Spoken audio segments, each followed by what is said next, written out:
Sir Jaganmohan Reddy గారు ఏదైతే ఈ పర్యటన చేస్తున్నారో అంటే చనిపోయిన కార్యకర్తల దగ్గరికి వెళ్ళి పరామర్శ పేరుతో కానివ్వండి, లేకపోతే ఆ వెళ్లేదారులు ఆయన కారు కింద పడిపోయి చనిపోయిన వాళ్ళ ఘటనలు కానివ్వండి, అంటే ఎక్కడ చూసినా కూడా ఇది ఒక లాండ్ ఆర్డర్ని దెబ్బతీసే విధంగా, శాంతి భద్రతలకు విఘాతం కలిగించే విధంగానే ఉంటుంది. ఎందుకని సార్, ఎందుకు అంటే గవర్నమెంట్కి ఎందుకు ఆయన సవాలు ఈ తరహాలో ఆయన సవాల్ చేయడం అనేది, లేదా దీనివల్ల ఎవరు నష్టపోతున్నారు? పరిశ్రమలు రావాలి, ఉద్యోగాలు రావాలి, డెవలప్మెంట్ జరగాలని చెప్పి కూటమి ప్రభుత్వం ఒకవైపు తపన పడుతుంటే, ఈ ఒక మాజీ ముఖ్యమంత్రి అయ్యి ఉండి ఆయన వ్యవహారం, ఆయన తీరుని ఎలా చూడాలి సార్? దౌర్భాగ్యం ఏంటంటే జగన్మోహన్ రెడ్డి గారి గురించి కూడా రాజకీయ విశ్లేషణ చేసుకోవాల్సిన పరిస్థితిలో ఈ ఆంధ్రప్రదేశ్ ఉంది. ఫస్ట్ ఆఫ్ ఆల్ అది నాకు చాలా బాధాకరం. కానీ ఏం చేస్తాం, సిస్టంలో భాగంగా అటువంటి రాజకీయ నాయకుడు ఉన్నప్పుడు తప్పించుకోలేం మనం. We are bound to discuss. Unfortunate. ఒక్కొక్కసారి చంద్రబాబు గారు పదే పదే పదే పదే జగన్మోహన్ రెడ్డి గారి యొక్క చర్యల మీద మాట్లాడుతున్నప్పుడు ఈయన మీద నాకు కోపం వస్తుంది, చంద్రబాబు గారి మీద. ఎందుకంటే అసలు ఆ వెధవను వదిలేస్తే పోలా, ఎందుకు ఆయన గురించి పట్టించుకోవటం? ప్రజలు గమనిస్తారు కదా, ప్రతి యాత్రలో మోసపూరితమైన దగా చేసే విధానంగా ఒక అప్పీల్ పబ్లిక్కి సెల్ఫ్ ఓరియంటెడ్గా వాళ్ళంతటి వాళ్ళు వచ్చి ప్రజా వ్యతిరేక విధానాలని, ప్రభుత్వం మీద వ్యతిరేకాన్ని, ఒక ప్రతిపక్ష నాయకుడు హోదా లేకపోయినా ఒక ప్రతిపక్ష పార్టీ అంటే వైరి పార్టీ అనాలి, ప్రతిపక్ష పార్టీ కూడా అనకూడదు టెక్నికల్గా.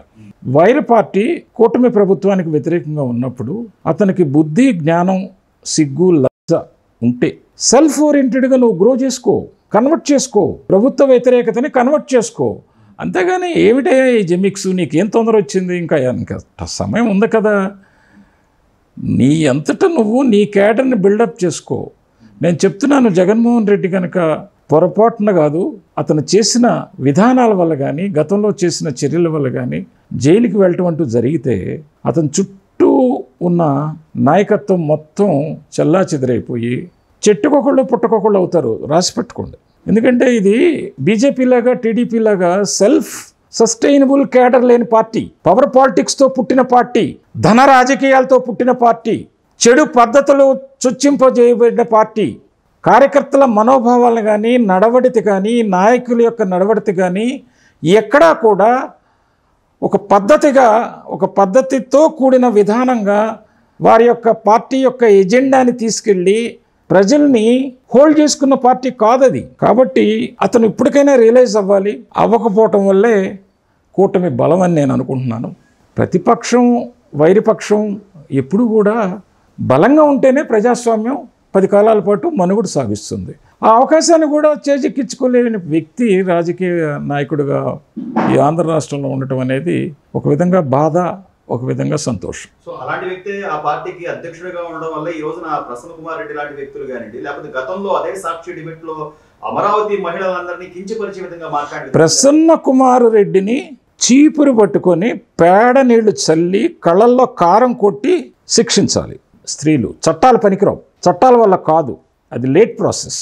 ఆ చైతన్యం లేడీస్లో రావాలి, అప్పుడే ఇటువంటి కుక్కలు మొరగవు. అది అధికారంలో లేకపోయినా ఎందుకు సార్ ఇంత అంటే పదే మహిళల్ని ప్రధానంగా టార్గెట్ చేయడం కానీ, లేకపోతే లాండ్ ఆర్డర్ని టార్గెట్ చేయడం కానీ? ఇప్పుడు నేను చెప్పాను కదా, మనం చుట్టం అని కూర్చుంటే ప్రాసెస్లో పెడితే ఇటువంటి వాళ్ళు అలాగే మాట్లాడతారయ్యా. మీ మీడియా కూడా అదే పనిగా అసలు వాళ్ళ వార్తలను మీరు ప్రచురించడం మానేయండి. అంటే మీకు తెలుసు ఆయన ప్రెస్ మీట్లన్నీ ఎలా జరుగుతాయి అనేది అందరికీ తెలుసు, మీకే కాదు. ఒక్క ప్రసన్న కుమార్ రెడ్డి కాదండి, గతంలో ఉన్న నాయకులు కూడా అదే భాషను వాడారు కదా. అప్పుడే మనం క్షమించాం. అది ఎప్పటికీ దట్స్ ఎ లాంగ్ ప్రాసెస్. ఈలోపు నష్టం జరిగిపోతుంది. అది ఎవరు పూరిస్తారు? ఇప్పుడున్న కూటమి ప్రభుత్వం పూరించగలదా? అది అసాధ్యం. మళ్ళీ అతను ఏదో విధంగా అధికారంలోకి రావాలని కోరుకుంటున్నాడు. ఇంకొకటి కూడా చెప్తున్నాను, ఈసారి అతను అధికారంలోకి రావటం అంటూ జరిగితే, పొరపాటున జరిగితే, ప్రజలు తప్పు చేస్తే ఈ ఆంధ్ర రాష్ట్రం ఒక శతాబ్ద కాలం పాటు అధోగతి పాలవుతుంది. అది మీడియా ఎడ్యుకేట్ చేయండి. లేదు అలా కాదు, మీడియా మీరు విభజించబడ్డారు, అది ఎడ్యుకేట్ చేయండి. యాంటీ జగన్, ప్రో జగన్ మీడియాగా వచ్చేసింది. ఇప్పుడు తెలుగుదేశం, బీజేపీని కొన్ని మీడియాలు సమర్థిస్తున్నాయి అని అంటున్నారు. మీరు నిశ్చితంగా లోతుగా పరిశీలిస్తే వాళ్ళు రాసే వార్తలు కానీ, వాళ్ళు టెలికాస్ట్ చేసే సబ్జెక్ట్ ఐటమ్స్ని తీసుకుంటే చాలా సున్నితంగా కూడా విమర్శిస్తున్నారు. అయితే అది ఎవరికీ కనిపించట్లేదు. దానికి కారణం ఏంటంటే జగన్మోహన్ రెడ్డి గారు కొంతమంది మీడియాల్ని తన వ్యతిరేక పార్టీల తొత్తుల్లాగా చిత్రీకరించేశాడు. ఆ యొక్క పబ్లిసిటీని ఎక్కువగా చేసుకొని ఈ మీడియా, ప్రెస్ అండ్ ప్రింట్ మీడియాలు తెలుగుదేశానికి అనుకూలంగా ఉంటాయి, నాకు వ్యతిరేకంగా ఉంటాయి కాబట్టి నేను మీకు సేవ చేయలేకపోతున్నాను అన్నాడు. What non sense, it's a trash. సేవ చేయటానికి మీడియాకి సంబంధం ఏంటి? నా గురించి 1000 మంది అనుకుంటారయ్యా, అనుకొని నువ్వు చేసే పని మంచి పని చేసుకుంటూ వెళ్ళు. నీకు మీడియా సపోర్ట్ ఎందుకయ్యా? నువ్వు మంచి పని చేస్తున్నప్పుడు మన మంచి పని మనం ఇప్పుడు నాకు పదవి లేకపోయినా నేను చేసే పని మంచి పని చేస్తుంటా, అనుభవిస్తుంటాను కష్టాలు నష్టాలు. That's all. That is a moral ethical responsibility of any citizen.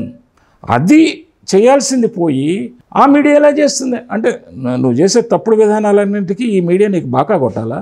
నీ సొంత మీడియా అయితే కొడుతుంది, నువ్వు పెట్టుబడి పెట్టావు కాబట్టి, నీకు అది అవకాశం ఉంది కాబట్టి ఇట్ ఈస్ ఇన్విటబుల్. నువ్వు కొట్టచ్చు. కేవలం మనుగడ కోసమే, అంటే నేను ఉన్నాను లేదా నా పార్టీ ఉంది అని చెప్పుకోవడం కోసం మాత్రమే ఈ తరహా పనులు జగన్మోహన్ రెడ్డి గారు ప్రవర్తిస్తున్నారు. ఎమ్మెల్యేల్లో, ఇప్పుడున్న ఎమ్మెల్యేల్లో మార్పు అంటూ జరిగితే వీళ్ళు ఫస్ట్ చేయవలసినది తక్షణ కర్తవ్యం, రాజకీయంగా జగన్మోహన్ రెడ్డి పార్టీని సమాధి చెయ్యాలి.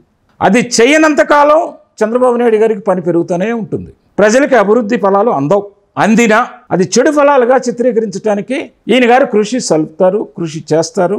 బట్ అది శాశ్వతము కాబోదు. అది.